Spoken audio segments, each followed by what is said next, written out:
Apakah ada pertanyaan dari bahan kuliah kemarin, yang hari Senin kemarin, di mana kita membahas tentang menurunkan persamaan kinetik dari mekanisme reaksi?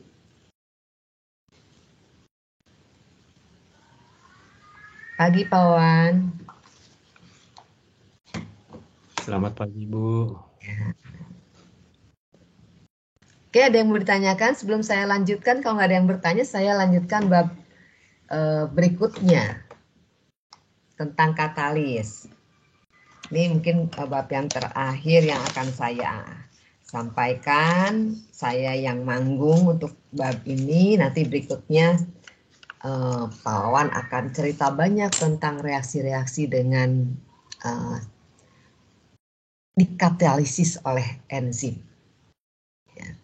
Saya pengantarnya untuk reaksi berkatalisnya. Ada pertanyaan?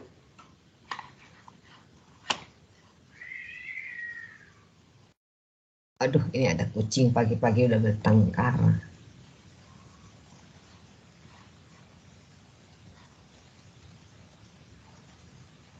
Oh, belum ada. Oke, kalau belum ada, nanti bisa ditanyakan ya pada kesempatan yang kalau sudah muncul pertanyaannya. Kita akan bahas tentang katalis secara umum ya. Jadi apa itu katalis? Sebenarnya kalian sudah dapat, hanya barangkali definisinya yang kurang tepat atau seringkali keliru menuliskan atau memilih kata-katanya ya. Tapi kalau kita nanti cerna secara logika menjadi oh iya ya kenapa seperti itu gitu ya.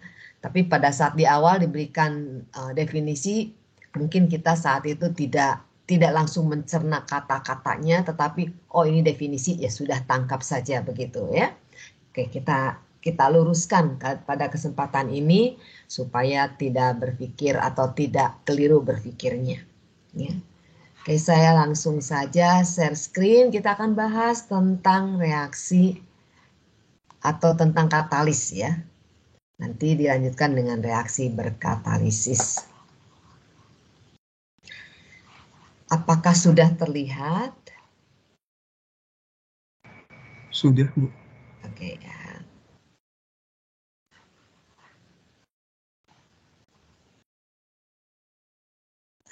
Oke, saya pakai dua layar supaya layar satu bisa lihat mahasiswanya.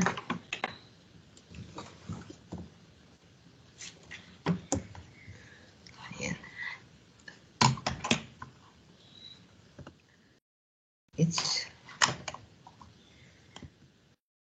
Kita akan cerita tentang katalis dan katalisis. Jadi apa itu katalis dan apa itu katalisis ya. Kalau kita menyelenggarakan reaksi, kalau di laboratorium yang penting terjadi reaksi. Mungkin kita baru berpikir seperti itu saja. Tapi kalau kita akan selenggarakan reaksi itu secara besar-besaran, secara komersial dalam skala industri, maka menjadi sangat penting bahwa reaksi itu harus berlangsung atau berjalan dengan cepat. Ya, karena ada istilah waktu adalah uang. Jadi kalau kita melakukan reaksi dengan kecepatan yang rendah, berarti butuh waktu yang lama untuk tercapai suatu target konversi tertentu. Ya, waktu yang lama berarti membutuhkan biaya yang besar. Nah, itu tidak dikehendaki. Pasti pertanyaannya, bisakah dipercepat tetapi targetnya capaian konversinya masih tetap seperti yang diinginkan, tapi waktunya lebih cepat. Nah, kita harus mencarikan kondisi untuk itu. Biasanya kondisi yang kita pilih, misalnya temperaturnya diubah, ya, atau barangkali ini apa sih yang mempengaruhinya? pH, oke, pH-nya diubah. Terus apa yang mempengaruhinya lagi? Konsentrasi, oke, konsentrasinya diubah. Pokoknya dicari besaran-besaran yang mempengaruhi laju reaksi tadi, kita ubah supaya laju reaksinya menjadi cepat. Ya. Nah, tetapi bisa saja kita ubah, kita cari pun mentok. Tidak bisa dilanjutkan untuk mencari dengan kondisi yang lebih keras lagi. Misalnya, temperaturnya kita naikkan, tidak suhu kamar, tapi misalnya 50 derajat, oh sudah bagus, kecepatannya sudah mulai meningkat. Nah, bisa nggak lebih cepat lagi? Nah, begitu ya. Bisa, temperaturnya dinaikkan. Nah, tetapi mentok. Ya. Kenapa tidak bisa dinaikkan lagi? Bukannya kita tidak bisa memanaskan sampai suhu misalnya 100 derajat, tetapi zat yang ditanganinya mungkin akan berubah. Zat yang akan ditanganinya mungkin akan mengalami reaksi lain. Ya. Nah, itu pasti tidak dikehendaki. Ya, konversinya tinggi tetapi bukan kepada produk yang kita inginkan, itu pasti tidak dikehendaki. Ya. Jadi secara umum kita kan sudah tahu bahwa reaksi itu adalah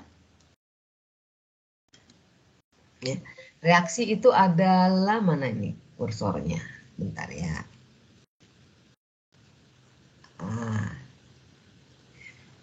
Reaksi adalah penyusunan ulang ikatan antara atom dan molekul. Jadi asalnya atom-atom di dalam molekul itu sudah ada ikatannya. Kemudian supaya terjadi penyusunan ulang kita putus. Ya. Ikatan-ikatan atom yang ada di dalam satu molekul reaktan kita putus. Nah, setelah putus kita bentuk kembali dengan pasangan yang baru. Nah, itu adalah prinsip dari reaksi. Nah, berarti untuk memutuskan kita butuh energi. Ya, kita butuh energi. Itulah sebabnya kenapa reaksi akan lebih cepat kalau diberi kondisi temperatur lebih tinggi. Ya. Nah, tapi nanti ada batasan lagi ya, seperti tadi saya sudah jelaskan. Sampai seberapa tinggi temperatur diperbolehkan untuk dipilih gitu ya. Nah, yang jelas reaksi ini kita punya target harus ekonomis, harus efisien, harus lancar, tetapi harus ramah lingkungan. Nggak boleh ekonomis, efisien, lancar, tetapi menghasilkan produk yang sangat tidak diinginkan oleh lingkungan. Tetapi biasanya menghasilkan produk yang tidak diperbolehkan oleh lingkungan tadi, itu bukan produk yang kita inginkan. Jadi pastinya harusnya nanti tidak efisien sebenarnya atau tidak ekonomis karena tujuannya menjadi menyimpang. Ya. Nah, reaksi harus dikendalikan agar memberikan kinerja yang baik. Artinya konversinya harus tinggi, selektivitas ke arah produk yang kita inginkan harus tinggi, kecepatan reaksinya harus cepat, kemudian kondisinya harus lunak. Ya. Kondisi lunak itu kondisinya seperti apa? Kondisi yang memberikan pemilihan yang baik buat kita, ekonomis, artinya kita tidak perlu menambahkan tenaga energi yang besar. Ya. Misalnya temperaturnya rendah, tekanannya rendah. Karena kalau temperatur tinggi berarti kita harus menambahkan energi yang lebih besar. Tekanan yang lebih tinggi berarti kita harus membuat reaktornya dengan ketebalan, dengan keamanan yang lebih tinggi. Ya, kenapa? Karena tekanan tinggi bisa meledak kalau asal-asalan reaktornya. Gitu. Pasti harus dibuat dengan ketebalan yang lebih tinggi. Nah, itu berarti kondisi tadi menjadi tidak lunak, tetapi kita seringkali mengatakan kondisinya keras, tanda petik ya. Kondisinya keras, kondisinya inginnya sih lunak, jangan keras. Gitu. Jadi sekali lagi, konversi harus tinggi, selektivitas harus tinggi. Nah, seringkali konversi tinggi, selektivitas rendah. Atau konversi rendah tapi selektivitas tinggi.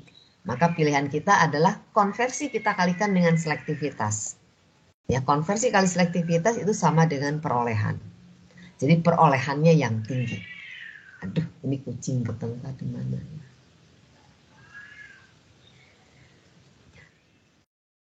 Kemudian sebelum kita memilih kondisi, kita sudah belajar di awal, barangkali kita harus kenali reaksinya. Nah, kita kenali reaksi. Reaksi punya dua sifat. Yang pertama sifat termodinamika, yang kedua sifat kinetik. Sifat termodinamika itu sifat alamiah, agak susah untuk kita ubah-ubah. Ya. Apa yang disebut dengan sifat termodinamika? Nah, sifat termodinamika dinyatakan oleh besaran yang kita sebut dengan energi bebas Gibbs. Ya. Energi bebas Gibbs. Kalian sudah belajar termodinamika. Di semester ini harusnya belajar termodinamika ya. Nah, sifat termodinamika yang pertama dinyatakan oleh besaran yang disebut energi bebas Gibbs. Nah, dari energi bebas Gibbs kita bisa mendapatkan informasi berapakah konversi maksimum. Ya, dari energi bebas Gibbs kita bisa mendapatkan informasi berapakah konversi maksimum. Kenapa begitu? Karena ada persamaan yang menyatakan begini. Waduh.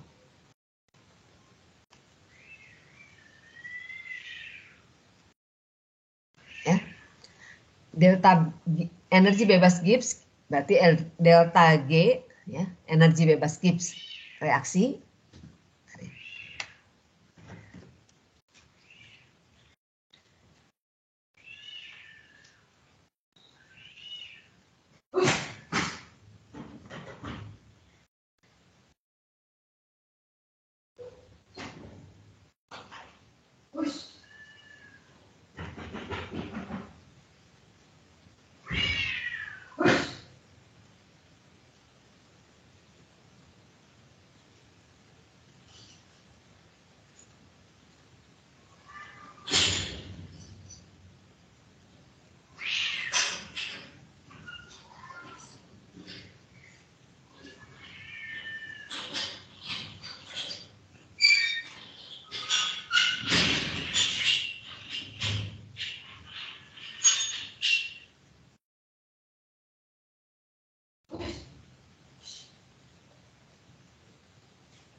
Aduh, ini kucing bertengkar persis di atas apa kalau orang sudah bilang hubungan atap rumah yang paling atas.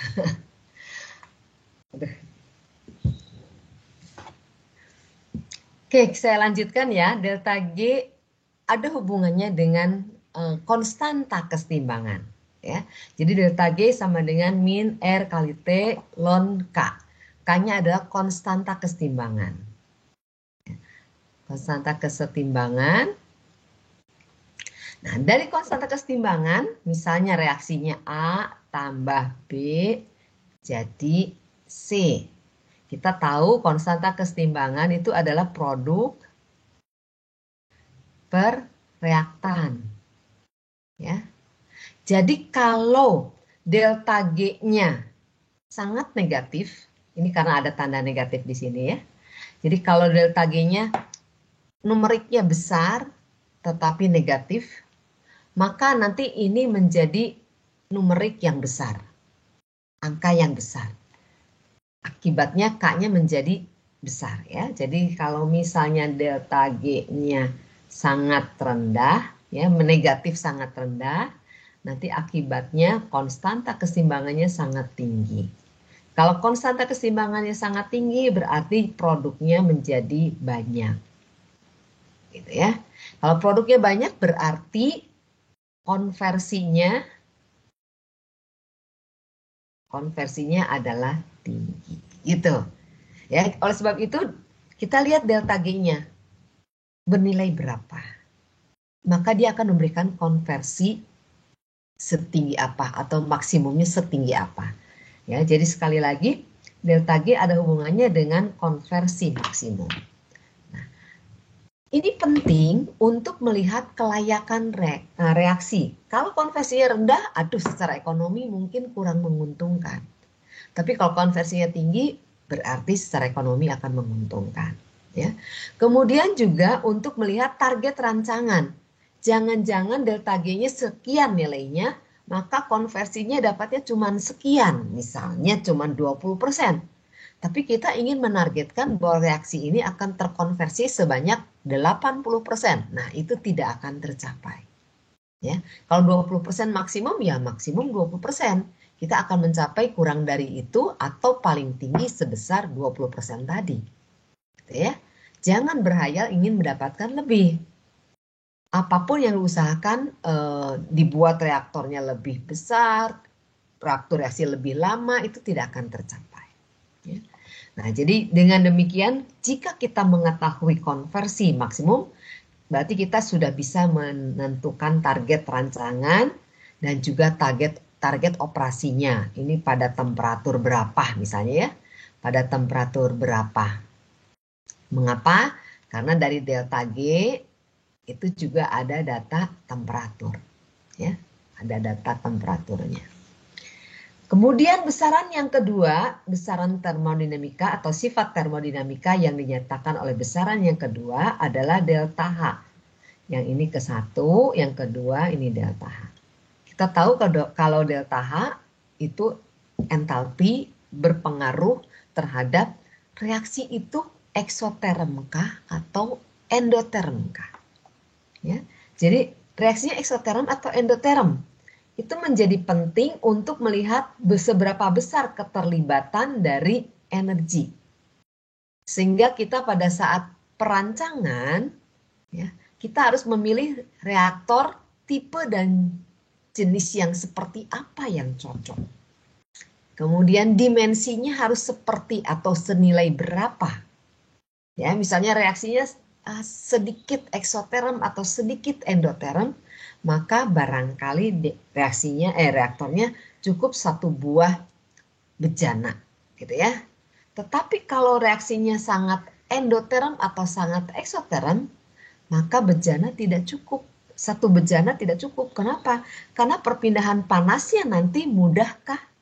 Misalnya reaksinya sangat eksoterm, diameter reaktornya cukup besar karena kapasitasnya harus besar, maka panas dari dalam campuran reaksi yang ada di bagian dalam atau dekat dengan pusat dari silinder reaktornya untuk bisa berpindah ke luar, ke dinding reaktor, itu butuh waktu yang mungkin lama. Tetapi panas yang dihasilkan banyak. Atau kebalikannya. Dari dinding mau ke tengah, ke pusat silinder atau pusat tangki reaktor, lama. Sementara reaksinya sangat endoterm. Nah, jadi nanti yang dekat dengan dinding saja yang bereaksi. Yang di luar, yang tengah, bagian tengahnya, lajunya menjadi sangat berbeda. Lebih lambat. Nah, itu juga tidak boleh terjadi. Harusnya di sepanjang ke arah radial tadi, laju reaksinya sama. Temperaturnya harusnya pada nilai yang sama. Ya. Jadi tipe reaktor yang harus seperti apa harus kita pilih. Nah, bergantung juga kepada seberapa jauh dia eksotermnya, seberapa jauh dia endotermnya. Ya. Nah, sehingga kita nanti bisa mendapatkan kondisi temperatur yang terbaiknya, temperatur optimumnya. Ya. Nah, jadi sekali lagi sifat termodinamika kita melihat dari nilai delta G dan nilai delta H-nya. Sifat yang kedua adalah sifat kinetika. Sifat kinetika ada kaitannya dengan kecepatan. Ya, dalam hal ini adalah kecepatan reaksi karena sifat kinetika reaksi berarti kecepatan reaksi. Nah, sifat kinetika ini ada hubungannya dengan mekanisme reaksi. Jadi mekanismenya seperti ini, maka perilakunya persamaan kinetikanya demikian ya. Kemarin kita sudah belajar bagaimana menurunkan persamaan kinetika dari mekanisme. Jadi mekanisme ada hubungannya dengan kinetika. Kalau kita sudah tahu persamaan kinetikanya, maka kita bisa menentukan kondisi reaksinya. Juga kita bisa tentukan tipe dan dimensi reaktornya. Nah, kalau kecepatannya kurang tinggi, sudah tidak ada lagi cara temperatur dinaikkan, itu tidak boleh karena mungkin si campuran reaksi atau komponen-komponen yang ada di dalam campuran reaksi sangat sensitif terhadap temperatur. Misalnya ya, kalau protein atau kelas protein kita nggak mungkin melakukan reaksi pada kondisi yang sangat panas. Ya misalnya 200 derajat gitu ya. Nanti rusak proteinnya. Misalkan begitu. Nah, jadi Kita tidak bisa main-main lagi mencari temperatur yang makin tinggi. Tetapi kita bisa cari cara lain, yaitu dengan cara memilih katalis yang tepat. Ya. Atau barangkali reaksinya eksoterm. Kalau kita pilih temperatur yang tinggi, malahan konversi maksimumnya menjadi turun. Nah, kita tidak ingin konversi maksimumnya turun. Nah, itu juga menjadi dilema memilih temperatur. Jadi biasanya dicari cara lain. Barangkali ada yang bisa tapi tidak mengganggu kelancaran si senyawa-senyawa yang bereaksi. Ya. Misalnya kita tambahkan katalis. Katalis itu bisa mempercepat reaksi tanpa kita harus naikkan temperaturnya. Atau tanpa kita harus mengubah temperaturnya. Ya. Jadi katalis ini sangat menentukan sifat kinetika reaksi. Nah, tetapi katalis ini tidak mengubah sifat termodinamika. Jadi makanya kenapa saya tuliskan di bagian yang kedua katalis ini di sifat kinetika, karena katalis tidak mengubah sifat termodinamika. Ya. Nah, di mana sih pengaruhnya katalis ini kalau di dalam persamaan kinetika? Jawabnya demikian. Kita sudah belajar bahwa reaksi itu adalah tumbukan antara molekul-molekul reaktan. Ya. Jadi syarat berlangsungnya reaksi harus ada kontak, harus ada tumbukan antar reaktannya. Kemudian tumbukan itu seberapa jauh? Apakah asal tumbukan? Jawabnya juga tidak. Yang bisa bereaksi adalah tumbukan yang memberikan energi yang cukup. Tumbukan yang menghasilkan energinya yang cukup. Ya. Kemarin sudah saya tuliskan satu gambaran begini. Misalnya reaktannya A dan B ada posisi sini energinya, ya, energi reaktan. Nah, untuk jadi produk, misalnya produknya sekalipun di sini energinya lebih rendah, ini tidak bisa, ini energi produk ya, tidak bisa langsung dari reaktan menjadi produk, tapi dia harus mencapai satu kondisi, nah gitu ya, yang tingkat energinya tertentu, misalnya di sini. Ya. Hari Senin saya sudah memberikan gambaran seperti ini. Nah, jadi untuk bisa bereaksi, A dan B itu harus nambah energi minimal sebesar nilai ini. Ya, sehingga kandungan energinya sekarang menjadi E bintang. Nah, kalau sudah di sini, maka baru dia bisa menjadi produk. Sekalipun produknya lebih rendah, apalagi produknya yang lebih tinggi energinya. Ya, nah, jadi A dan B harus bertumbukan sampai menghasilkan energi yang cukup, yaitu minimal sebesar energi EA. Nah, tetapi ada satu hal lagi yang penting. Reaktan-reaktan yang bertumbukan juga harus pada orientasi yang tepat. Saya suka mengatakan begini, misalnya ada seorang pemuda suka kepada seorang pemudi. Ya, baiknya langsung saja dia temui pemudi itu. Nyatakan cintanya kepada pemudi itu. Jangan senang kepada si pemudi tapi dia dekati orang tuanya.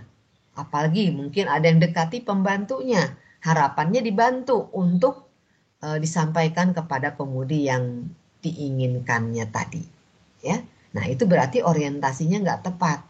Karena si pemudinya melihat bahwa, oh, si cowok ini mendekati ibunya, berarti barangkali mau ada urusan bisnis, barangkali ada urusan lain. Si ceweknya tetap saja berkenalan atau mungkin dikenalkan dengan cowok yang lain. Pada saat ibunya nanti mengatakan kepada anak gadisnya itu, cowok yang tadi yang datang ke ibu, yang ngobrol dengan ibu, yang dekat dengan ibu sebenarnya suka sama kamu. Katanya si ceweknya bilang, oh saya sudah suka dengan yang lain. Nah kan jadi orientasinya nggak tepat. Ya. Jadi reaktan-reaktan yang bereaksi tadi juga tumbukannya harus pada orientasi yang tepat. Ada yang mengungkapkan bahwa laju reaksi dengan faktor-faktor yang mempengaruhinya itu kalau diuraikan menjadi seperti persamaan atau ungkapan ini. Ya, bahwa laju reaksi itu fungsi dari konsentrasi. Jadi nanti Kalau konsentrasinya tinggi, maka kemungkinan untuk bertumbukannya menjadi lebih besar. Ya, Z ini adalah jumlah tumbukan persatuan volume persatuan waktu. Ya, jadi kalau konsentrasinya tinggi, maka kemungkinan tumbukan menjadi banyak. Loh, kok bisa begitu? Kita bayangkan saja di dalam satu ruangan, kita isi dengan orang yang lebih banyak. Kemudian orangnya diminta untuk bergerak. Maka orang-orang itu untuk bertabrakan lebih besar. Dibandingkan ruangannya besar, orangnya isinya cuma sedikit. Dia disuruh bergerak, maka kemungkinan walaupun dia lari-lari dalam ruangan itu tidak bertumbukan. Ya, nah, itu jadi Z adalah jumlah tumbukan persatuan volume persatuan waktu dan nilainya bergantung kepada konsentrasi. Makin tinggi konsentrasi, nilai Z akan semakin tinggi. Nah, tetapi tumbukan yang berhasil menjadi reaksi harus mempunyai energi yang cukup atau menghasilkan energi yang cukup. Maka dari itu ada faktor ini. Ya, eksponen min EA per RT. Dan tumbukannya tadi akan menghasilkan energi yang cukup kalau temperaturnya tinggi. Kenapa? Karena kalau temperaturnya tinggi, orang itu di dalam ruangan berusaha untuk lari dengan cepat atau nggak mau diam. Ya, misalnya gini, kalau kita ada di suatu ruangan, kita kedinginan, maka kita inginnya diam, duduk. Tapi kalau panas pasti gerak-gerak sambil kipas-kipas, gerak-gerak gitu ya. Nah, kalau dia banyak bergerak, maka kemungkinan bertumbukan bertabrakan dengan sesama yang ada di dalam ruangan itu semakin besar. Ada yang mengatakan kenapa di Indonesia sekarang kok jadi banyak demo? Karena suhunya semakin tinggi. Coba kalau suhunya rendah, adem ayem, enggak katanya begitu. Betul juga ya, kalau suhunya tinggi maka inginnya bergerak dan kalau bergerak maka akan terjadi tumbukan. Ya. Kemudian satu lagi, tumbukan yang sukses itu adalah tumbukan yang orientasinya tepat. Seperti apa orientasinya kita nggak tahu, kita berikan saja di sini satu faktor yang kita sebut dengan F0. Jadi kalau tumbukannya yang tepat semakin banyak, berarti nilai F0-nya semakin tinggi, maka laju reaksinya semakin tinggi. Gitu, ya. Nah, jadi bagaimana supaya reaksinya bisa cepat? Kalau dilihat dari persamaan ini, saya harusnya pindahkan lagi ya persamaan ini ke sini. Jadi laju reaksi itu ya, fungsi dari ada Z ini ada hubungannya dengan konsentrasi, kemudian di situ ada nilai EA, ada nilai T, ya, kemudian ada nilai F0, ya, orientasi yang tepat. Nah, jadi kalau R-nya ingin naik, ya, ingin dipercepat, R-nya ingin dinaikkan, maka temperaturnya harusnya dinaikkan. Ya, kenapa dinaikkan? Tadi kan R-nya di bawah, tetapi betul di bawah dia tadi gini nulisnya. Ya, di bagian penyebut, tetapi ini ada tanda minus. Kita tahu kalau tanda minus misalnya 2 pangkat minus 2 itu artinya sama dengan 1/2 pangkat 2 gitu. Ya, kalau minus kan artinya begitu ya. Nah, jadi kalau ininya minus di 1/2 pangkat minus 2, maka itu nanti jadinya sama 2 pangkat 2 gitu. Ya, jadi minus ini membuat kebalikannya. Jadi kalau T-nya ini pangkatnya di bawah, T-nya di penyebut tetapi pangkatnya minus sama dengan T itu di pembilang. Ya. Jadi kalau R-nya ingin tinggi, temperaturnya harus tinggi. Konsentrasinya juga harus besar. Tadi saya sudah sebutkan konsentrasi besar bisa tumbukannya lebih banyak. Ya, kemudian kalau kita baru melihat hanya ini dan ini, barangkali ada suatu saat ada batasannya. Konsentrasinya nggak bisa banyak-banyak amat. Karena yang kita reaksikan jumlahnya tertentu. Temperaturnya nggak bisa tinggi-tinggi amat. Karena ada faktor batasan. Misalnya kalau protein, kalau suhunya udah di atas 65 derajat, nanti rusak. Nah, berarti ada batasan itu ya. Nah, kalau sudah sifat termodinamikanya terbatasi, ya, maka kita harus mencari cara lain. Kalau di reaksi yang tidak bersangkutan dengan bahan-bahan biokimia, misalnya zatnya betul-betul anorganik gitu, tetap saja temperatur juga bisa menjadi pembatas. Karena misalnya reaksinya endoterm, suhunya tinggi, maka konversi akan makin meningkat, konversi kesetimbangan makin meningkat. Oke, kita pilih suhu yang paling tinggi, tapi nanti ada batasannya. Batasannya apa? Bahan konstruksi. Ya, batasannya adalah bahan konstruksi. Nah, kami sekarang punya penelitian, kita memanaskan misalnya bahan yang menjadi katalis. Ya. Dipanaskan pada suhu 700 derajat Celcius. Kita manaskan sejumlah kecil beberapa gram, misalnya 10 gram. Kita masukkan ke dalam furnace suhunya 700 derajat Celcius, kita tidak punya masalah. Kita punya furnace ukurannya mungkin panjangnya 20 cm sampai 30 cm, lebarnya 20 cm, tingginya 20 cm gitu ya. Nah, ukuran furnace-nya kecil. Kita masukkan 10 gram nggak masalah. Suhu 70 derajat Celcius. Nah, tetapi pada saat kita akan melakukannya dalam skala yang lebih besar, ya, berarti yang tadinya kita biasanya masukannya atau penempatannya menggunakan cawan porselen, ya, pinggan atau cawan dari porselen, dari keramik, masukkan dalam furnace, nggak masalah. Tapi skala besar kita nggak punya cawan dari porselen tadi, ya. Kita misalnya mau memanaskannya 2 kilo gitu. Adakah cawan untuk isi 2 kilo? Nah, pasti nggak ada. Berarti kita harus masukkan ke dalam baki atau loyang, kayak kita bikin kue ya, atau roti. Baki atau loyang, pertanyaannya 700 derajat, loyangnya apa? Nah, saya sampai berusaha, karena kita beli loyang biasa, itu loyangnya jadi hitam. Akhirnya yang dipanaskan tadi menjadi tercemari. Ya, karena loyangnya ada warna hitam seperti karat. Ya, lepas lagi dari permukaan loyangnya. Saya tanya-tanya kepada Pak Heri Devianto yang ahli korosi.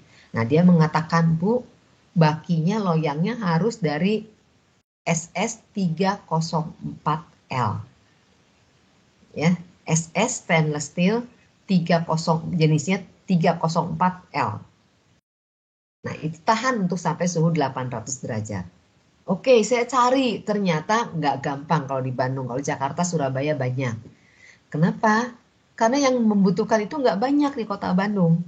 Jadi saya cari sampai ke Jatayu, ke sana ya, cari-cari kepada orang-orang yang kenal atau suka membeli bahan-bahan untuk permesinan gitu. Yang ada 304. Ya udah terpaksa 304, tapi suhunya katanya tidak setinggi kalau 304L. Ya. Saya beli buat baki dari yang bahan konstruksinya 304 tadi, ternyata ukuran cuma 2 mili saja, keras sekali. Waktu dilekuk dari plat supaya jadi baki, nggak gampang. Ya. Jadi akhirnya dipotong supaya cuma nempel saja begitu. Supaya nempel saja, di mana? Nah, supaya nempel begitu ya. Mau dilas, ternyata dilasnya harus pakai las argon. Karena nanti kena suhu yang tinggi, 700 derajat Celcius. Atau saya bikin spare ada tambahan 800 derajat Celcius. Saya sebutkan saya akan pakai untuk 800 derajat begitu. Ya, karena jangan-jangan dari 700 ke 500 ya. Naik jadi 750 misalnya. Nah, jadi kembali lagi, suhu yang tinggi nanti masalah kita adalah di bahan konstruksinya. Ya. Nah, selain itu juga kebutuhan energinya menjadi sangat tinggi. Ya. Nah, jadi inginnya kita oke, lajunya cepat, tapi jangan suhunya tinggi-tinggi deh.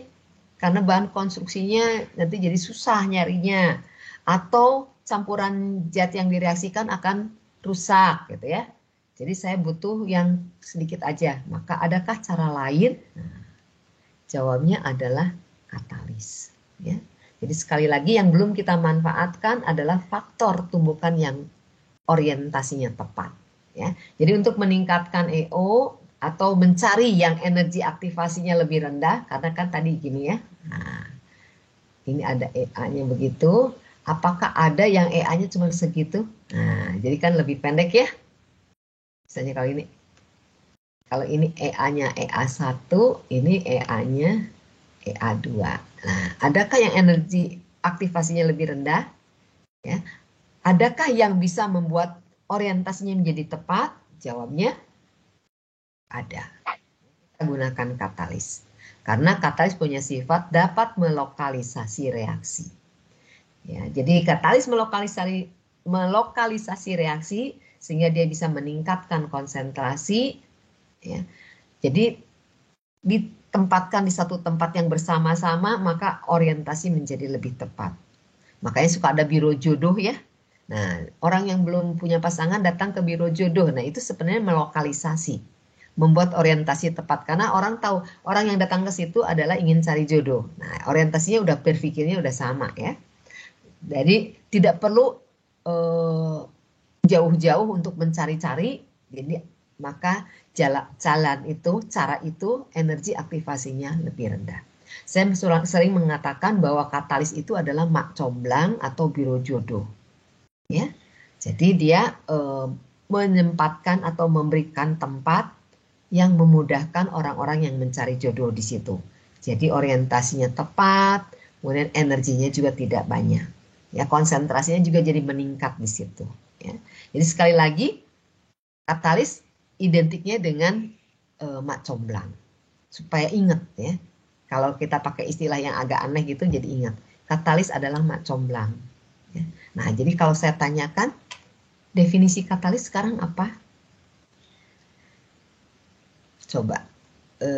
Siapa ya? Andrew Benaldo. Kira-kira jadinya apa? Definisi katalis? Atau waktu SMA dapat definisi katalis apa? Andrew. Oh, tidur lagi ya? Oke, Andrew tidur lagi. Pak Wan, kita catat ya. Andrew tidur lagi. Ada, ayo. Enggak ada suaranya. Jadi waktu SMA dapat definisi katalis apa? Pokoknya katalis itu bisa meningkatkan kecepatan reaksi ya Bu. Cuma dia nggak ikut bereaksi. Nah, itu dia yang ingin saya perbaiki. Ya, definisi itu yang ingin saya perbaiki. Keliru. Jadi coba perhatikan. Ya, coba perhatikan mak comblang. Kalau mak comblang mau menjodohkan, apakah mak comblangnya diam saja? Nggak ikut bereaksi? Nah, ini contohnya. Ya, apakah tidak bereaksi mak comblang? Ini saya berikan satu contoh yang paling gampang supaya bisa diingat. Ya, ini kita reaksikan N2 tambah H2 untuk jadi NH3. Nah, N2 itu adalah dua atom N yang saling berikatan. Nah, ini sebenarnya harusnya gini nih kalau N-nya N2 tuh ikatan rangkapnya 3. Jadi kalau misalnya ini atom N gitu ya, dia punya 3 elektron. Nah, yang berpasangan. Yang duanya lagi tidak berpasangan. Ya. Nah, nanti dia berikatan dengan pasangannya 3 pasang elektron. Kan yang tepat atau yang stabil itu 8, dia hanya punya 5 elektron. Jadi yang 3 dia pakai untuk berpasangan dengan elektron lain sehingga dia bisa memiliki 8. Tetapi 2 atom ini masing-masing jadi memiliki 8, di mana yang 6-nya adalah milik bersama. Ya. Nah, jadi kalau kita mau putuskan ikatan N dengan N, berarti kita harus memutuskan ikatan ini. Jadi butuh energi yang sangat besar untuk memutuskan 3 pasang elektron yang berikatan. Ya. Supaya jadi N dan N sendiri-sendiri. Kemudian H2 juga sama, saling menyumbangkan elektron. Gitu ya. Nah, supaya nanti elektronnya dipakai bersama-sama. Ya. Jadi kalau mau bereaksi kita harus putuskan ini. Jadi kenapa butuh energi yang tinggi? Energi aktivasinya harus tinggi, butuh energi yang tinggi. Karena harus memutuskan ikatan tadi. Kalau kita hadirkan mak comblang, kalau kita hadirkan katalis, maka contohnya begini, misalnya ada 2 orang mahasiswa dari kota yang sama, misalnya dari kotanya apa ya, dari Padang, jauh sekali gitu ke Bandung, ke Jatinangor, kos atau kontrak rumah bersama-sama. Kemudian mau ke kampus, aduh di kampus tuh dari pintu gerbang sampai ke tempat gedung, tempat aktivitas teknik pangan, itu cukup jauh kalau jalan kaki, capek, panas. Oke. Janjianlah dia.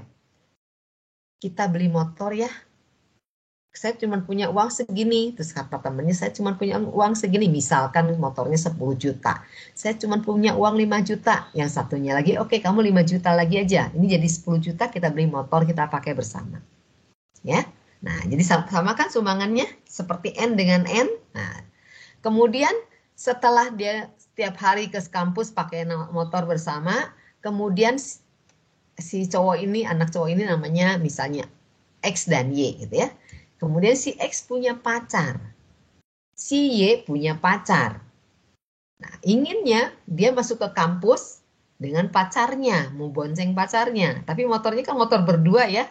Terus nanti si X bilang ke si Y, saya pinjam motornya ya, saya mau ajak si A, pacar saya, untuk ke kampus bersama.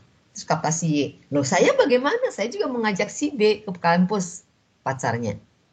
Nah kan bisa rame. Ya. Nah nanti maksudnya adalah si X nanti pacaran dengan si A, si Y pacaran dengan si B. Itu terjadi reaksi antara XY dengan AB. Ya nanti ditukar pasangan. Tapi kita harus putuskan dulu nih, si motornya itu dipakai bersama oleh X dan Y bagaimana. Maka pada saat akan pakai itu pasti tarik-tarikan dan masing-masing tidak mau ngalah. Itu sebabnya butuh energi yang tinggi. Ya, tapi kalau ada mak comblang, anggap saya mak comblangnya. Kamu kenapa kok ribut tarik-tarikan kunci motor? Kalau motornya ditarik-tarikan susah ya kunci motornya. Ya Bu, saya mau pakai, kata si X, kata si Y, saya juga mau pakai untuk bonceng pacar saya. Gitu.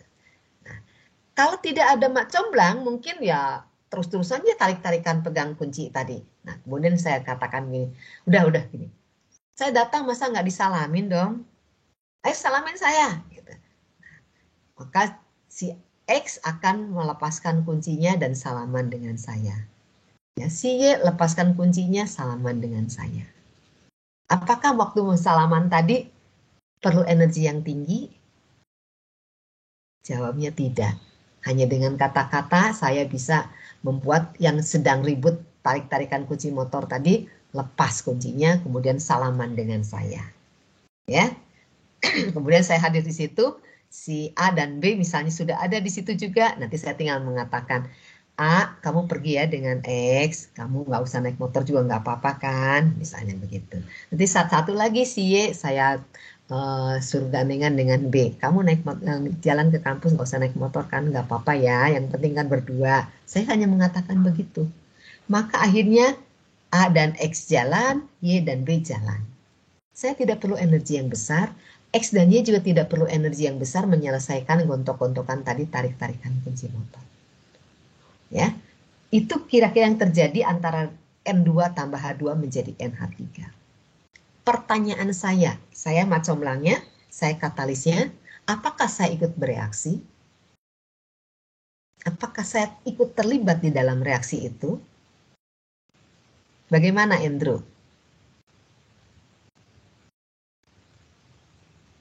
Ya. Apakah si katalis ini ikut terlibat? Mana kalau digambar? Nah, apakah ini katalisnya? Apakah si katalis itu ikut terlibat dalam reaksi? Ikut ya Bu ya? Ikut. Kalau saya diem aja, biarkan aja saya nggak ngomong, nggak apa, diem. Selesai nggak kasus reaksinya? Jawabnya enggak, butuh energi yang besar. Tonjok-tonjokan, pukul-pukulan, sampai salah satu KO gitu ya, maka lepas kunci yang dipegangnya. Jadi kalau saya diam itu terjadi seperti saya hadir tapi saya tidak berfungsi sebagai katalis. Tetapi kalau kayak tadi saya bicara, saya menggandengkan, saya minta disalamin gitu ya. Padahal setelah disalamin tuh berarti kuncinya motornya jadi jatuh dan tadi sedang ditarik-tarik tadi gitu ya. Sebenarnya saya ikut bereaksi. Tetapi kalau sudah X dan A berangkat, Y dan B berangkat, saya kan diam di situ. Saya tinggal cari pasangan X, Y yang lainnya. Ya. Jadi sebenarnya katalis ikut bereaksi, tetapi dia tidak terkonsumsi. Nanti sayanya dibentuk kembali sebagai saya. Katalisnya dibentuk lagi sebagai katalis. Jadi katalis ikut bereaksi tetapi tidak terkonsumsi, bukan tidak bereaksi. Ya, jadi itu yang ingin saya luruskan, yang selalu saya ceritakan berulang-ulang di sini supaya tidak keliru. Ya, sekali lagi katalis adalah mempercepat reaksi, dia ikut bereaksi tetapi tidak terkonsumsi. Ya, jadi katalisnya kalau sudah berpasangan gitu, udah jadi NH3, kemudian dia lepas sebagai NH3, maka katalisnya jadi kosong kembali. Gitu. Nah, nanti kalau kosong kembali dia nyari mangsa lagi, cari lagi, deketin lagi si N2, deketin lagi si H2. Gitu ya. Jadi maka dari itu katalis punya sifat ya. Katalis punya sifat butuhnya dikit saja, tapi dia bisa mereaksikan banyak reaktan. Ya, membantu reaktan yang bereaksi sangat banyak, tapi dianya cukup sedikit. Nah, hasil penelitian menunjukkan bahwa reaksi dengan katalis seperti ini, persamaan kinetikanya, yang tanpa katalis seperti itu, dengan katalis seperti ini, bentuk persamaan kinetikanya, dan kalau dibandingkan untuk temperatur yang kita pilih saja 600 Kelvin, berarti sekitar 300-an ya, 327 derajat Celcius, 327 derajat Celcius, ternyata kecepatannya bisa mencapai 144 miliar kali lebih besar. Ya, jadi sangat luar biasa, mempercepat reaksinya dengan sangat luar biasa. Jadi katalis itu memberikan situasi, memberikan alternatif jalan lain untuk bereaksi dengan energi aktivasi yang lebih rendah. Apalagi kalau katalisnya enzim, dia hanya butuh energi aktivasinya sekitar 35 sampai 50 kJ per mol. Ya. Oke. Ini ada satu contoh tapi saya lupa menuliskannya. Ini untuk reaksi biodiesel, pembuatan biodiesel. Ya. Kalau pakai katalis biasa, katalis anorganik, ya, laju reaksinya dibandingkan dengan yang pakai katalis enzim, ada laju reaksinya. Ini kalau dibandingkan yang pakai enzim jauh lebih besar laju reaksinya. Nah, cuman nanti masalahnya mencari atau membuat katalis enzimnya dalam jumlah banyak tidak semudah membuat katalis yang anorganik. Gitu ya. Oke, nanti cari ya tugas berikutnya. Kalian cari hari Senin nanti walaupun ujian ya, tapi berikutnya hari Rabu Minggu berikutnya kalian harus bisa menjawab, masukkan sebagai PR. Ya, PR-nya adalah cari contoh reaksi, ya, contoh reaksi yang bisa menggunakan katalis anorganik dan dia juga bisa menggunakan katalis enzimatik. Kemudian kalian bandingkan lajunya, laju reaksinya. Kalau ada yang tanpa katalis lebih baik, jadi tanpa katalis, pakai katalis organik, pakai katalis enzim. Ya, bandingkan laju reaksinya. Reaksinya apa saja, tapi cari. Kemudian cantumkan sumber literaturnya. Jangan asal bikin dari temennya tahu, dah bikin enggak. Cari, cantumkan literaturnya. Ya, itu PR. Dikumpulkannya nggak usah Senin ini, karena Senin ini kita UTS, kumpulkannya di hari Rabu. Ya. Oke, itu dulu kita kuliahnya, dan ingat hari Senin kita akan UTS. Yang katalis ini nggak ikut. Ya. Mungkin itu saja Pak Wawan ada kuliah lagi yang lain, udah siap-siap di ruangan lain. Mahasiswa juga barangkali ada kuliah lain, ya. Kita ketemu lagi di hari Senin saat ujian. Selamat pagi. Makasih Pak Wawan. Terima kasih. Terima kasih, Bu. Ibu. Terima kasih. Terima kasih, Bu. Terima kasih, Pak. Sama-sama.